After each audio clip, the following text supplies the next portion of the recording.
Zulka. En esta oportunidad nos hemos acercado para realizar una entrevista con nociones del tema del psicoanálisis, algunas críticas y qué es lo que usted puede narrarnos acerca de ese enfoque, ¿sí? Como parte también de su experiencia, ¿nos puede contar un poquito? Bueno, yo soy psicólogo educativo, pero he hecho mi internado en psicología clínica. Psicología clínica, perfecto. En todo caso, vamos a comenzar con las preguntas, ¿sí? La primera pregunta, que engloba, viene a ser de las nociones y conceptos acerca de lo que viene a ser el psicoanálisis como teoría. Sí, en todo caso, vamos con la primera, que es, ¿quién considera que fue el creador del psicoanálisis? Bueno, el creador del psicoanálisis fue propuesto por Freud. ¿Qué es y en qué consiste el psicoanálisis? Bueno, el psicoanálisis es una corriente de la psicología, fue o sigue siendo una de las corrientes más fuertes o valederas dentro del proceso terapéutico de la psicología. Y bueno, se desarrolló hace más de 2 siglos aproximadamente. ¿Qué viene a ser las etapas psicosexuales para el psicoanálisis? Bueno, el psicoanálisis es muy amplio, ¿sí? Habla no solamente de la infancia, sino también de la adultez. Y dentro de las teorías que propuso Freud, primero hablaba acerca del ello, del yo, del superyo, el preconsciente, el consciente, el inconsciente. Pero también en un momento él propuso la idea de explicar la sexualidad infantil, ¿no? Y esto nace a partir de lo que él investigaba en los casos de intervención terapéutica que hacía, y a partir de ahí descubrió que hay una respuesta sexual en los niños que determina su conducta en la infancia, y eso lo determinó él o lo explicó por etapas. Cada etapa tiene una característica sexual relevante. Claro. La siguiente sería, ¿qué sostiene al psicoanálisis para estudiar los sueños y la asociación libre? ¿Qué nos podría comentar sobre eso? A ver, bueno, los sueños para Freud representan un mecanismo o una acción que permite que el individuo, el ser humano, se conecte con su inconsciente. Entonces, así como los sueños, así como los lapsus o los chistes, como él lo menciona en su literatura, son los medios por el cual la persona puede hacer consciente aquello que es inconsciente. Entonces, los sueños representarían eso, ¿no? Un mecanismo por el cual nosotros podemos conectarnos con nuestro inconsciente. La asociación libre es el método, la técnica llamada también la cura de la palabra, a partir del cual él comenzaba a descubrir y conocer qué era lo que pasaba por la mente de la persona a partir de ese método, esa técnica del hablar. A partir del hablar, la persona iba soltando información que él después lo iba analizando. ¿Qué simbolismo tenía eso? Exacto. Bueno, seguimos en todo caso con el siguiente punto, que bueno, es basado ya en el psicoanálisis como prácticas profesionales. Sabemos que hay muchos alumnos que bueno, vamos a terminar la parte de la carrera y nos vamos a ir diferentes enfoques. En todo caso, para los que se van a prácticas profesionales y desean entrar a este enfoque de psicoanálisis, ¿no? ¿Usted conoce el proceso para que un psicólogo se forme como psicoanalista? Específicamente sé que para que una persona haga psicoterapia, para que un psicólogo se dedique a hacer psicoterapia, primero tiene que pasar por un proceso terapéutico. Es decir, antes de ser un experto en psicoterapia o hacer psicoterapia a otra persona, primero tenemos que pasar por ese proceso de autoconocimiento y de manejar nuestras propias, si lo llevamos en términos psicodinámicos, serían nuestros propios traumas. Creo que también tiene un centro aparte donde se hace su formación. Además, claro, para ser psicoterapeuta, psicoanalista, es una formación adicional. Al igual que cualquier psicoterapia, cuando nosotros terminamos la universidad, no terminamos la universidad siendo un psicoterapeuta humanista, psicoanalítico, cognitivo, etc. Sino esa es una especialización que viene después de la carrera. Y eso puede durar 2 años, 1 año y medio, es un tiempo adicional. ¿Está de acuerdo con la teoría que menciona que no es necesario ser psicólogo para ser psicoanalista? A ver, bueno, en el tema de psicoanalista, no sé, creo yo que ahí entra mucho la duda de la definición exacta, ¿no? Porque Yo he escuchado de personas que dicen ser psicoanalistas sin ser psicólogos. Sí. ¿No? Porque por el hecho de utilizar un poco de las técnicas de la psicología, pero que eso no les conlleva a ser netamente hasta otras carreras psicólogo. porque también por ejemplo en el coaching. Hace poco tengo mucha información de esto y sé que, por ejemplo, para que una persona se pueda formar en coaching no necesariamente es psicólogo.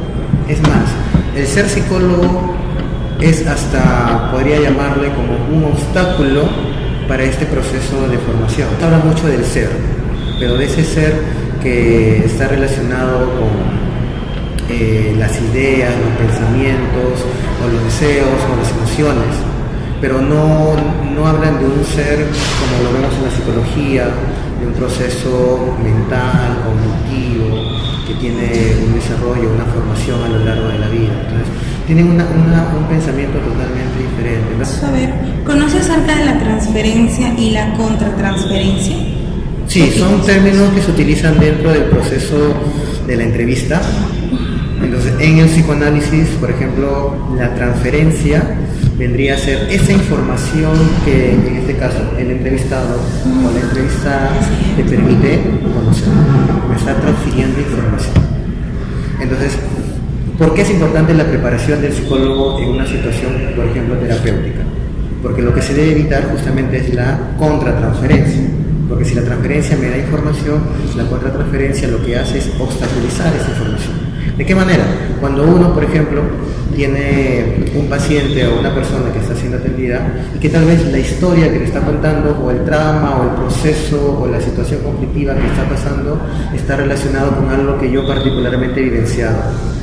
Entonces, y yo me siento identificado con esa persona. Y su problemática ya no la veo de manera objetiva, sino la asumo como alguien más que ha pasado por lo mismo que yo. Y eso puede generar que se pierda un poco de objetividad y obstaculizar el proceso terapéutico. Bueno, seguimos en todo caso con el tercer módulo, que son las críticas al psicoanálisis. Sí, se habla mucho de este enfoque, no lo ven como ciencia, lo ven como una pseudociencia, ¿no? En todo caso, vamos con la pregunta es, ¿considera que la teoría psicoanalítica tiene suficiente evidencia empírica para ser considerada una pseudociencia? Bueno, a ver, ese es un tema que siempre ha traído discusión con el psicoanálisis, porque Freud propone el ello, el yo, el superyo, consciente, preconsciente, que son aspectos que para los que son objetivos, metódicos, y utilizan la ciencia como proceso de explicar una realidad o una situación de personalidad o de vida, suele ser un poco complejo. Pero Freud, en cierta manera, con su terapéutica, lo que hizo también es comenzar a recoger mucha información para generar su teoría, porque él construyó su teoría en base a mucha información relevante, importante, que él fue recogiendo de todos sus pacientes. Así nació, por ejemplo, la teoría de las etapas psicosexuales, así nació la teoría, por ejemplo, de los mecanismos de defensa, o de las explicaciones de los mecanismos de defensa, así nació la explicación, por ejemplo, de cómo la represión nos ayuda a nosotros a mantener un equilibrio para no entrar en un proceso de caos o de sufrimiento. Entonces creo yo que el psicoanálisis tiene muchos fundamentos teóricos que permiten entenderlo y practicarlo, pero no tiene una profundidad como tal vez lo puede tener un conductista, o tal vez un sistémico, o tal vez hasta un cognitivo puntual, porque no tiene una base muy clara, y tal vez como fue creado por Freud y él propuso esto y sale de la mente de él, pues no hay una discusión diferente sobre cómo se puede también trabajar eso. Porque si el psicoanálisis no tuviera resultado, yo creo que hasta el día de hoy no hubiera ningún psicoanalista. Entonces debe haber un resultado, y si hay un resultado es porque el método tiene una aplicación efectiva. Lo que tal vez faltaría es conocer un poco más de cómo eso se puede convertir en algo más medible, cuantificable y demostrable científicamente. Claro. La siguiente, según el psicoanálisis, los trastornos psicológicos ocurren por una fijación y regresión. ¿Usted está de acuerdo en ello o qué es lo que piensa? A ver, la fijación o la regresión vendrían a ser mecanismos de defensa. Entonces Freud propone que nosotros utilizamos para mantener nuestro yo en un equilibrio, para poder estar tranquilos, para poder estar en paz. Nuestro mecanismo de defensa lo que hace es protegernos. Entonces, por ejemplo, ¿para qué yo puedo mantenerme fijado en un objeto? De repente liminal, objetal. ¿Para qué me puedo fijar en uno de ellos? Porque de esa manera mantengo un equilibrio de yo. Entonces, lo que hace más que generarnos un trauma, un problema, yo creo que es estabilizarnos. Lo mismo que la regresión. O sea, las personas regresionan como forma de escape a su realidad, porque no pueden manejar las emociones, los traumas, los conflictos emocionales o sexuales que pueden estar ocurriendo en su vida. Es una forma de encontrar un equilibrio. Ahora, yo creo que es, como lo decía, es un mecanismo de defensa.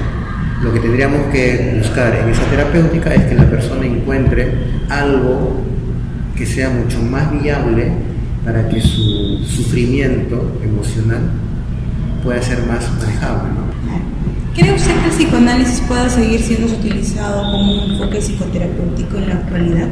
Sí, yo creo que sí. Es más, el psicoanálisis, estamos hablando, 1896, estamos en 2019, ¿cuántos años han pasado? Más de 200 años, aproximadamente, por ahí. En 200 años no ha habido más que otras técnicas que han tomado la idea del psicoanálisis, o han habido disidentes del psicoanálisis y que han utilizado una teoría, pero basada en eso, porque da resultado. Entonces yo creo que sí, el psicoanálisis sigue siendo un método, una técnica que puede ayudar dentro de la terapia clínica o psicológica, ayudar a la persona a encontrar una solución a su problema. Lo único que podría tal vez cuestionar, y que tal vez muchos lo han hecho también, es el tiempo en el que el psicoanálisis demora en conseguir resultados. Sí. O sea, a veces puede haber terapias psicoanalíticas que duran años, porque la persona tiene mecanismos de defensa muy fuertes y muy resistentes a todo el proceso terapéutico. Entonces, esa es la principal crítica que le hacen, ¿no? Que es una técnica... Si el paciente creo que llega a faltar, creo que es como una sesión perdida y ya no se vuelve a tocar el tema que se iba a tocar en esa sesión. En todo caso, teniendo en cuenta ello, la siguiente pregunta sería: ¿cree que las técnicas utilizadas en la terapia psicoanalítica son eficaces y confiables? Eficaces. Bueno, si hablamos de eficacia, estamos hablando de algo que sea en corto tiempo, claro, dar resultados. Y tal vez eso es lo que ha carecido el psicoanálisis, ¿no? De ser más pronta la respuesta ante la intervención. Entonces, no digamos que es ineficaz, pero yo creo que necesita tener mayor prontitud, porque ahora el mundo está cambiando y los problemas son tantos que, por ejemplo, una terapia de 4 años podría pasar muchas cosas, ¿no? Se podría tal vez reducir en algo mucho más metódico, preciso, estratégico, y no, de repente no inmediato, pero sí a un plazo más manejable. Bueno, seguimos en todo caso con el cuarto módulo, que son otras preguntas ya. ¿En qué situaciones se puede utilizar la terapia psicodinámica? ¿En qué situaciones? Bueno, principalmente se trabaja en la terapia psicoanalítica. Yo lo he escuchado más que se trabaja esto en adultos, ¿sí? En problemas, por ejemplo, de pareja, en problemas, por ejemplo, de adicciones, en problemas, por ejemplo, de personalidad, ¿no? De depresión, de ansiedad, o sea, todos los problemas llamados como enfermedades o trastornos mentales. El psicoanálisis tiene una metodología o un método para poder intervenir y aliviar esos males. ¿Cree usted que el psicoanálisis ha sido de gran aporte para la psicología?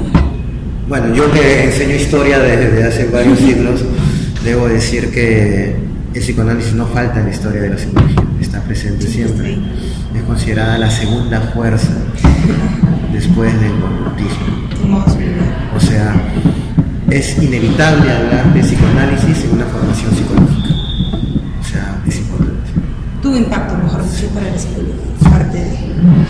¿Considera que el psicoanálisis a futuro seguirá siendo tomado en cuenta? teniendo en cuenta que han surgido...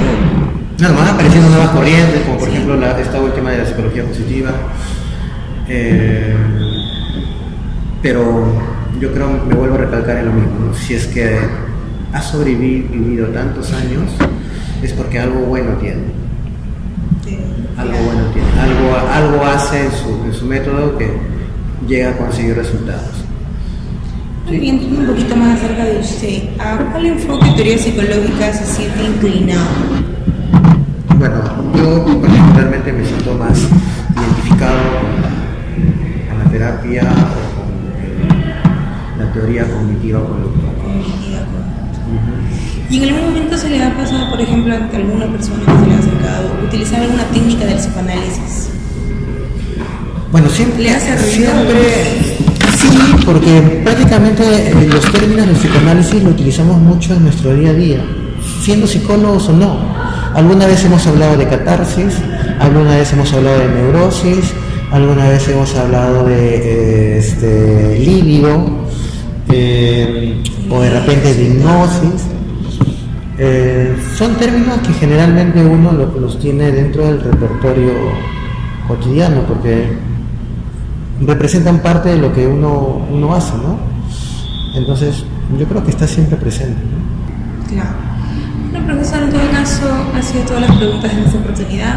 Agradecemos más bien el apoyo que nos ha podido brindar para poder entrar en la entrevista. ¿Sí? En todo caso, ha sido todo por hoy. Gracias.